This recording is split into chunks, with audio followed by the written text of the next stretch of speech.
Il y a 2 mois, quand je me suis rendu compte que je reperdais tous mes cheveux, j'ai demandé à mon copain de me raser la tête. Et à ma grande surprise, Damien a décidé de le faire aussi afin de me soutenir. Je suis atteinte d'alopécie universalis depuis l'âge de 13 ans. J'ai appris que j'ai été malade parce que mes cheveux sont tombés rapidement. Quand je m'en suis rendu compte, il me manquait toute la région occipitale de derrière. En tant que jeune femme à 13 ans, en tant que jeune ado qui commence à essayer de se découvrir, ça a été très traumatisant. Moi, le propre de l'alopécie, c'est que c'est mes cellules pileuses qui se sentent attaquées et qui du coup se défendent de cette attaque, ce qui fait que du coup mes cheveux ne poussent pas. Le problème de l'alopécie, c'est qu'il y a très peu de recherches. Du coup, on ne sait pas grand-chose. On est presque sûr à 100% qu'il n'y a aucune répercussion sur le corps, dans le sens où il n'y a aucun symptôme. Je ne me lève pas le matin avec des nausées, ça ne me donne pas des maux de tête. Le seul symptôme de l'alopécie, et qui est le propre de l'alopécie, c'est qu'on perd les cheveux et les poils, ou que les cheveux ou que les poils. Aujourd'hui, par exemple, j'ai des cils et des sourcils, mais à une époque, j'en avais pas. Et en fait, le propre de cette maladie, c'est que ça va, ça vient. Pour vous remettre un petit peu dans le contexte de la vidéo, ça faisait du coup 2-3 mois que je recommençais à perdre mes cheveux. Mais à un moment donné, j'ai commencé à en parler à Damien et lui demander s'il pouvait me raser la tête à nouveau,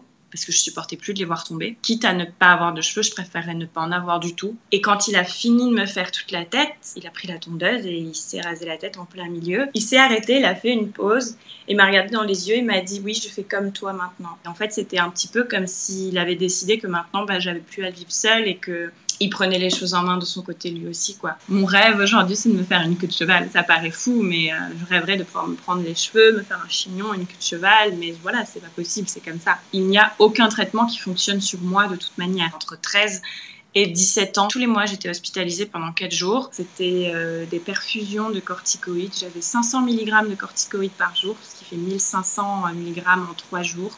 C'est vraiment une dose de cheval.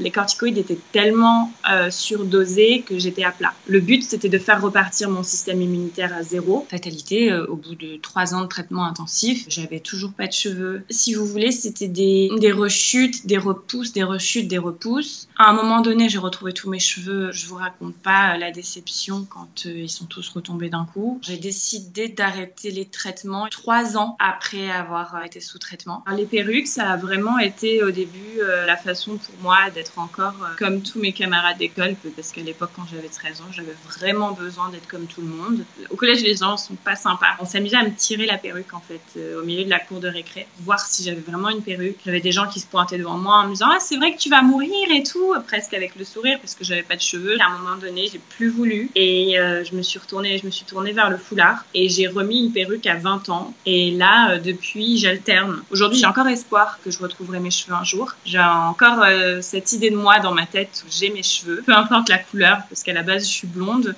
mais honnêtement je perdrai jamais espoir.